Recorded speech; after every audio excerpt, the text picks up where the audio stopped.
తృణం బ్రహ్మవిదస్వర్గః తృణం శూరస్య జీవితం జితాక్షస్య తృణం నారీ నిస్పృహస్య తృణం జగత్. అత్యంత పవిత్రమైనటువంటి ఈ కార్తీక మాసంలో శుభోదయ వేళలో దేవదేవుడైనటువంటి శ్రీమన్నారాయణుణ్ణి, కలియుగ ప్రత్యక్ష దైవమైనటువంటి శ్రీ వెంకటేశ్వర స్వామి వారిని పరిపరి విధాలుగా శరణాగతి చేస్తూ ఉత్తమమైన ఈ కార్తీక మాస శుభోదయ సమయాన్ని మనం చరితార్థం చేసుకుంటూ ఉన్నాం.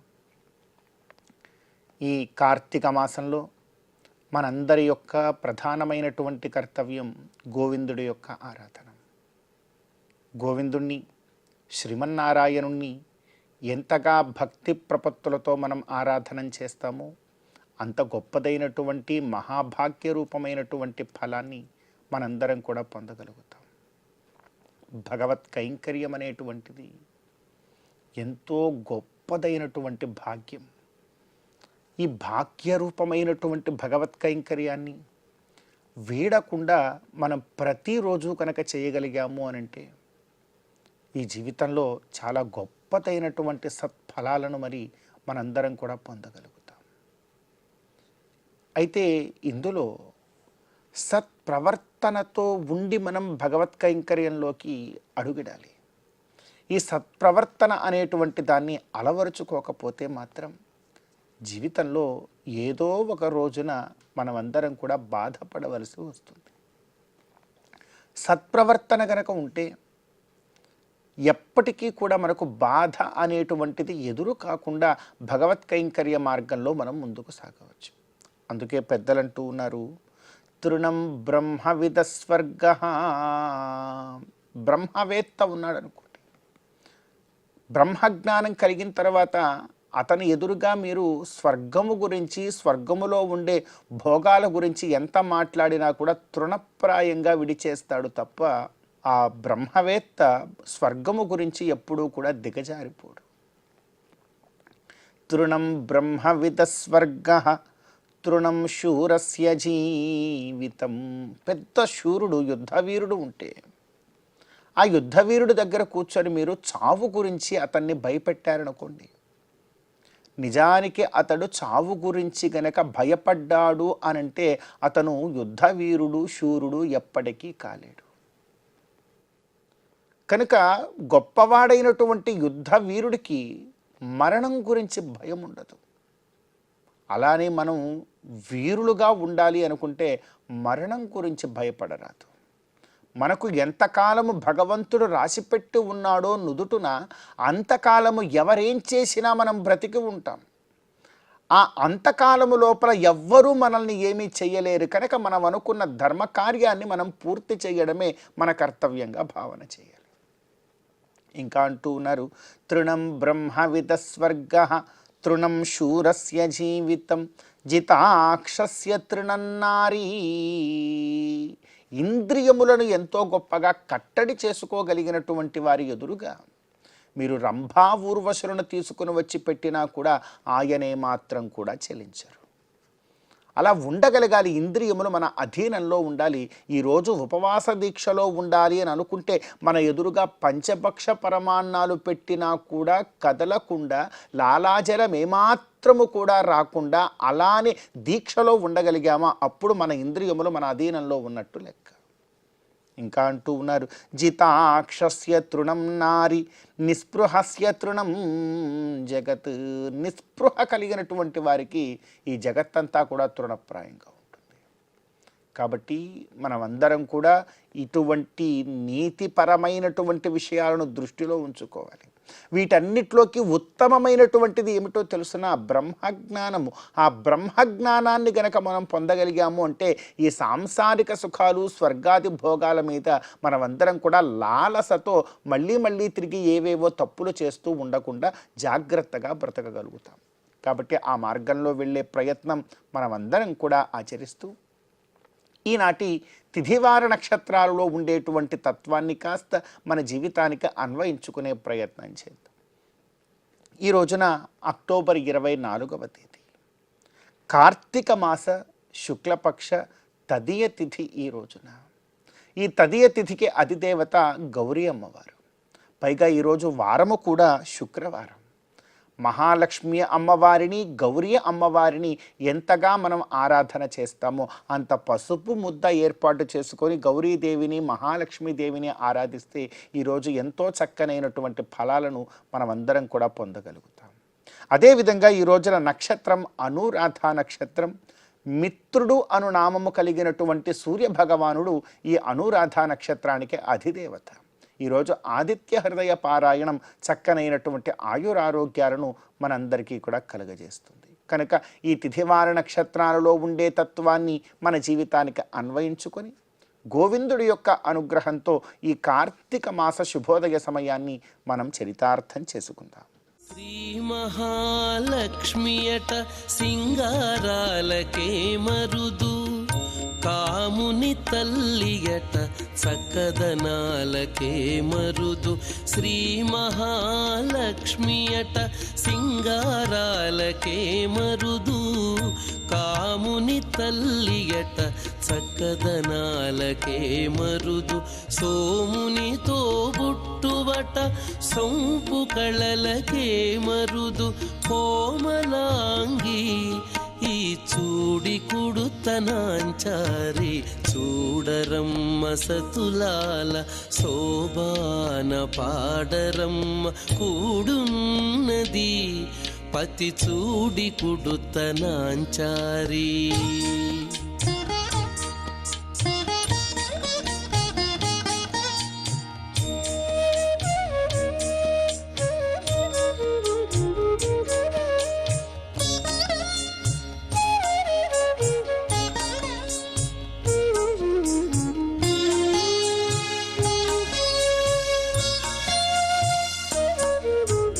కలశాబ్ది కూతురట గంభీరాలకే మరుదు, కలపలోకమాతయట దయమరియే మరుదు.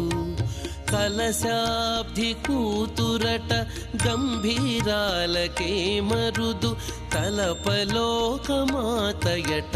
దయమరియే మరుదు. జలజ నివాసినియట చల్లదనమే మరుదు. జలజ నివాసినియట చల్లదనమే మరుదు.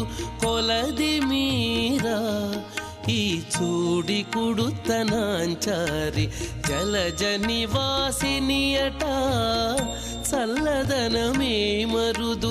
కొలది మీరా ఈ చూడి కుడుతనాంచారి, చూడరమ్మ సతులాల శోభాన పాడరమ్మ కూడున్నది, పతి చూడి కుడుతనాంచారి.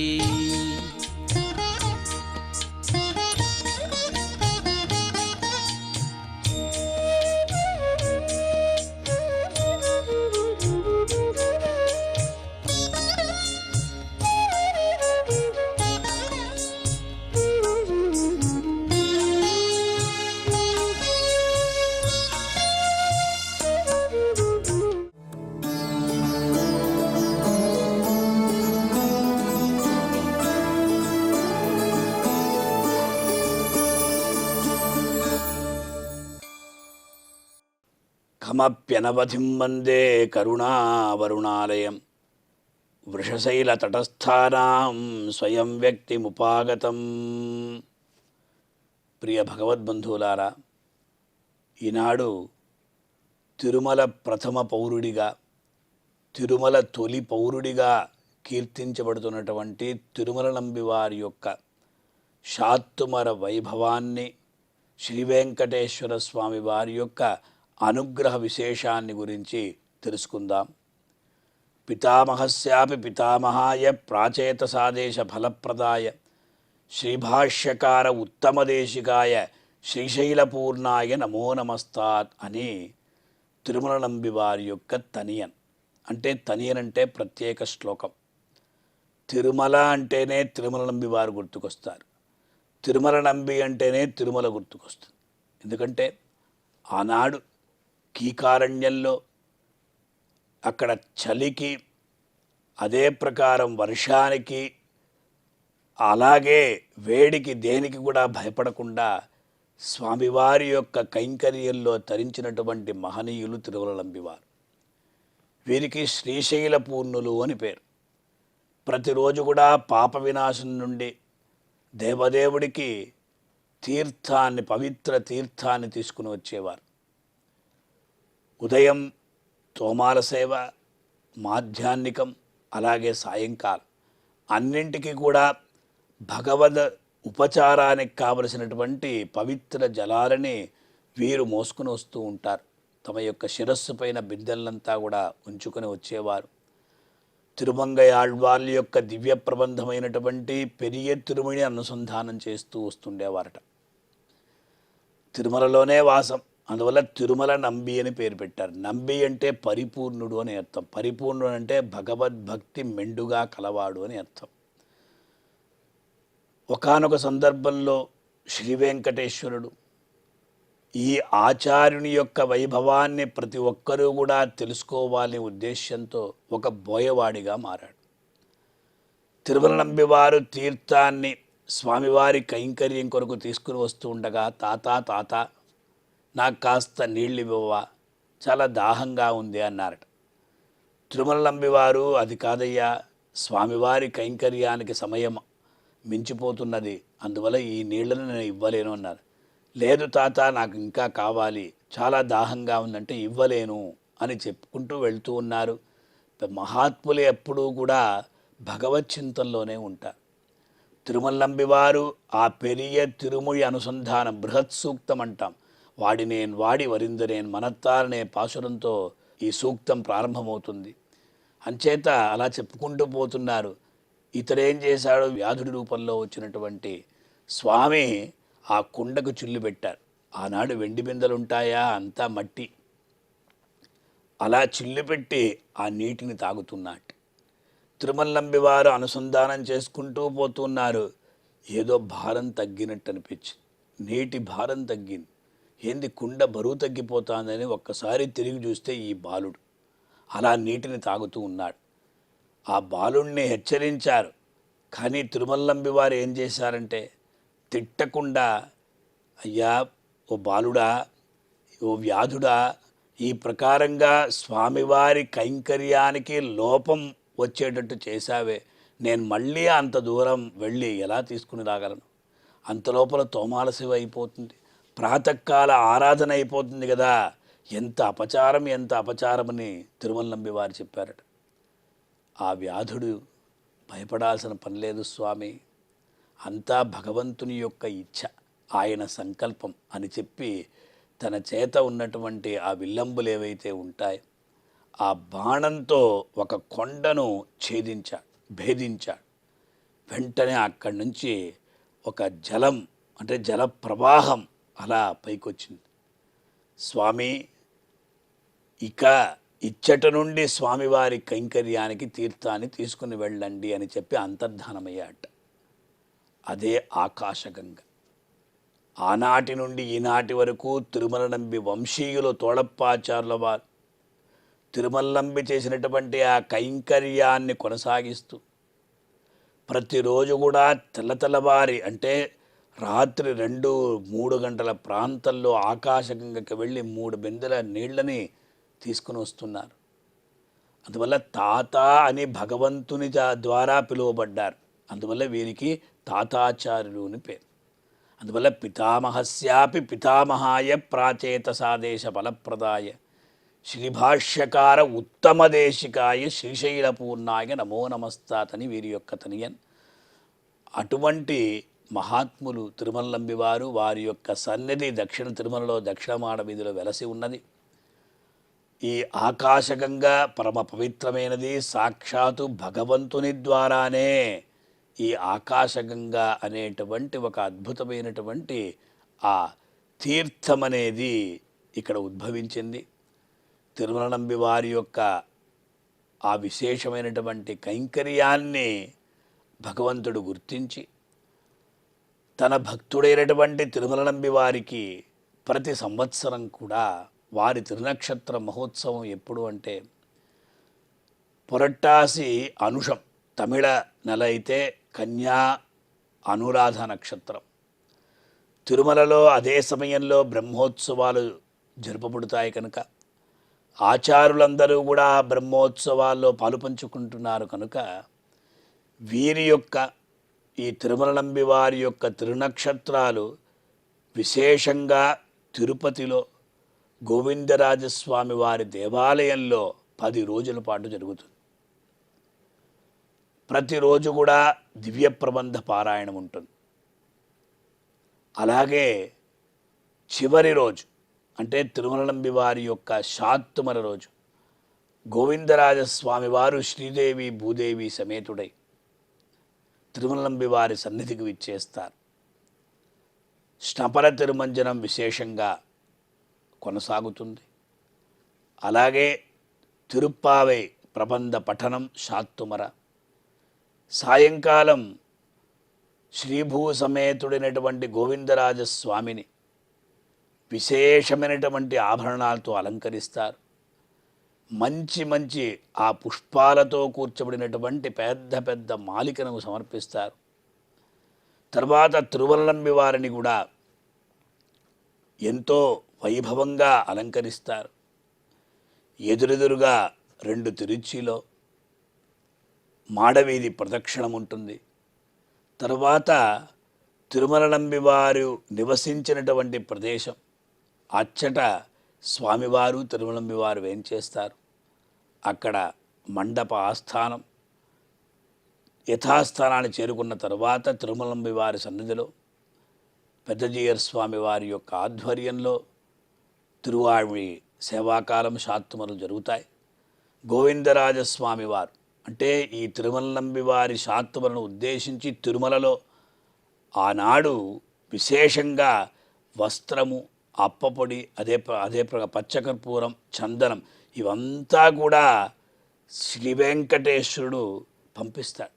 కొండపై నుండి ఆనాడు అన్నీ కూడా విశేషంగా నివేదింపబడి భగవద్రామాను సన్నది ఆ బయట అదంతా కూడా పెట్టి ఆ పంచముఖములు, భజంత్రీలు, శ్వేతఛత్రాలతో తిరుమల మాడవీధులలో ఈ అప్పపడి వస్త్రం అంతా కూడా ఒక్కసారి ఊరేగింపు చేసి అచ్చడి పాదచారులై అలిపిరి మార్గం ద్వారా తిరుపతికి చేరుకొని ఆ తిరుమల నంబి వారి యొక్క శాత్తుమర నాడు ఇవంతా కూడా సమర్పిస్తారు. అంచేత ఆనాడు తిరుమల నంబి వంశీయులు తోడప్పాచారులు వారికి మర్యాదలు జరుగుతాయి. తిరుమల నంబి వారి యొక్క వంశం కనుక ఇలా గోవిందరాజస్వామి వారి తిరుమల నంబి వారిని అనుగ్రహిస్తారు. తర్వాత యథాస్థానాన్ని చేరుకుంటారు.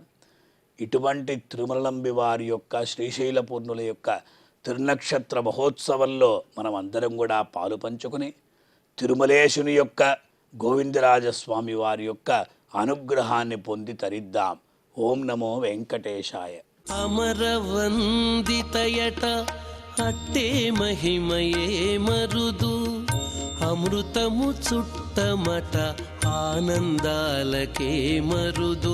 అమరవందితయట అట్టే మహిమయే మరుదు, అమృతము చుట్టమట ఆనందాలకే మరుదు. తమితో శ్రీ వెంకటేశు తానే వచ్చి పెండ్లాడే, తమితో శ్రీ వెంకటేశు తానే వచ్చి పెండ్లాడే. కొమెర వయస్సు ఈ చూడి కుడుతనాంచారి, చూడరమ్మ సతులాల శోభాన పాడరమ్మ కూడున్నది. పతి చూడి కుడుతనాంచారి, చూడరమ్మ సతులాల శోభాన పాడరమ్మ కూడున్నది. కూడున్నది పతి చూడి కుడుతనాంచారి. శోభాని శోభాని శోభాని శోభాని శోభాని శోభాని.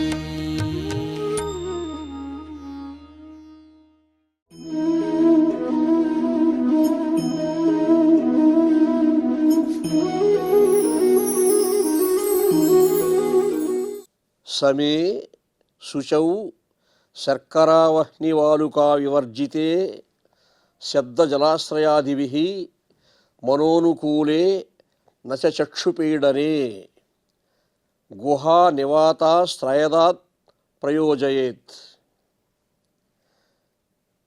ఈ మంత్రం కూడా శ్వేతాశ్వతరోపనిషత్తులో ధ్యానయోగాన్ని అభ్యాసం చేసే సమయంలో మనకు ఎటువంటి ప్రాకృతికమైనటువంటి మంచి వాతావరణం ఉండాలి, ఒక ప్రశాంతతతో కూడినటువంటి చుట్టుప్రక్కలు పరిసరాలు ఎలా ఉండాలి, మనం ఎలా కూర్చోవాలి, సమే మన శరీరాన్ని సమానంగా చేసి కూర్చోవాలి. సమే శుచౌ శుచిర్భూతమైనటువంటి మనసుతో కూర్చోవాలి. వ్యవసితో బుద్ధ్యా అన్నారు భాగవతంలో వ్యాస మహర్షి. గజేంద్రుడు ఆ పరమాత్మను ఆర్తితో ఆశ్రయించాలి అనుకున్నప్పుడు తన బుద్ధిని ఒక వ్యవస్థితం చేసుకున్నాడు. చాంచల్యభూయిష్టమైనటువంటి ప్రవృత్తి విడనాడి మనస్సులో పూర్తిగా ఆ పారమాత్మికమైనటువంటి ఒక రసానుభూతిని మనస్సులో నింపుకునే ప్రయత్నం చేశాడు. అలా వ్యవసితో బుద్ధి అన్నట్టు మన బుద్ధిని అలా వ్యవస్థితం చేసుకోవాలి. సమే శుచౌ అదే శుచిర్భూతమైనటువంటి మనస్సు. శర్కరావహ్నివాలుకా వివర్జిత మనం ధ్యానం చేయడానికి ఎంచుకునే ప్రదేశము ప్రాచీన కాలంలో మహర్షులు అరణ్యాల్లో ఆశ్రమాలు వేసుకొని తపస్సు చేసుకునేవాళ్ళు. అక్కడ ఈ అంశాలన్నీ పాటించేవాళ్ళు. వాళ్ళు ఎలా ఉంటుంది? శర్కర వహ్ని వాలుకా వివర్జిత. ఈ రాళ్లతో కూడినటువంటి శబ్దాలు కానీ, శలయళ్లతో కూడినటువంటి శబ్దాలు కానీ, ఈ పక్షుల కిలకిలా రావాలు కానీ, వీటి చేత ఎటువంటి వారికి ఆ చిత్తవృత్తికి అంతరాయం కలగకుండా ఏర్పాటు చేసుకునే అటువంటి చోటు వెతుక్కునేవాళ్ళు వాళ్ళు. మనం కూడా అలా జాగ్రత్తగా పడాలి. మన ఇంట్లో ధ్యానం చేసినా కానీ ఇటువంటి వాతావరణాన్ని మనం సృష్టించుకునే ప్రయత్నం చేయాలి. శర్కర వహ్ని వాలుకా వివర్జితే శబ్ద జలాశ్రయాదిభిః. జలపాతాల యొక్క శబ్దాలు ఉంటాయి సమీపంలో. ఆ జలపాతాలు ఇప్పుడు ప్రవహిస్తూనే ఉంటే ఆ నీటి శబ్దాలు వస్తూ ఉంటాయి, తరంగాల శబ్దాలు, ఆ నీళ్లు దూకే శబ్దాలు వస్తూ ఉంటాయి. అలాంటి శబ్దాలు కూడా రానియకుండా, అంటే ఎటువంటి చిత్త విక్షేపము లేకుండా మనస్సును ఎంత ప్రశాంతమధురంగా ఉంచాలో అలా ఉంచగలగాలి. శబ్ద జలాశ్రయాదిభిః మనోనుకూలే. తన మనస్సుకు అనుకూలమైన ప్రదేశంగా ఉండాలది, తన మనస్సుకు నచ్చినటువంటి ప్రదేశంగా ఉండాలది. అలాగే నచ చక్షు పీడనే. హఠాత్తుగా ఎప్పుడు కళ్ళు తెరిచామనుకోండి, ధ్యానం చేస్తూనే కళ్ళు తెరిచినా కానీ ధ్యానానికి ముందు కానీ మనం పరిసరాలు చూస్తూ ఉంటే మన కంటికి ఏవగింపు కలిగించే దృశ్యాలు ఏవి కానీ మనకు కనిపించకూడదు. అదే ప్రకృతిలో ఉండే అందచందాలు. అంటే ఈ పాంచభౌతిక ప్రకృతిలో ఆకాశము, వాయువు, అగ్ని, నీరు, భూమి మేళవించినటువంటి ఈ మహాప్రకృతిలో ఎన్నో అందమైన దృశ్యాలు ఉన్నాయి. శ్రేణులు గట్టిన భోంతరాళమున పారెన్ పక్షులు, ఉష్ణాంశు పాషాణవ్రాతము కోష్ణమయ్యే, మృగతృష్ణా వార్ధులింకెన్ జపా స్వర్ణంబయ్యే పతంగబింబము, దిశాస్తోమంబు శోభా దరిద్రాడంబయ్యే సరోజషండములు నిద్రాడంబులయ్యన్ కడున్ అని ఒక మహాకవి పవిత్ర సంధ్యాకాలాన్ని వర్ణించాడు. అలా ఆ సంధ్యాకాలం ఎంత ప్రశాంతంగా ఉంది, ఎంత హాయిగా ఉంది. ఆకాశంలో పక్షులంతా ఎగిరి వెళ్ళిపోతూ ఉన్నాయి, గుళ్ళు చేరుకుంటూ ఉన్నాయి. అలా ఒక్కొక్క దృశ్యాన్ని వర్ణిస్తూ అట్లా నచ చక్షుపీడనే. ఇవన్నీ దృశ్యాలు చూసినప్పుడు కంటికి ఇంపు కలుగుతుంది, కంటికి ఇంపైనటువంటి ఒక ఆనందం కలుగుతుంది. ఒక మంచి సరస్సును చూసినా ఏమేమి చూసినా కానీ అటువంటి ప్రాకృతిక వాతావరణాన్ని సృష్టించుకొని సాధకుడు, ధ్యానయోగి మంచి ప్రదేశాన్ని ఎంచుకొని గుహా నివాతాశ్రయాభి, అంటే గుహల్లో నుంచి కూడా ఒకసారి గాలి వస్తూ ఉంటుంది. అటువంటి గాలి తరంగాలు కూడా లేకుండా ప్రశాంతంగా కూర్చొని ధ్యానం చేస్తే వాడికి సత్యం బోధపడుతుంది అని మహర్షులు ప్రబోధించారు.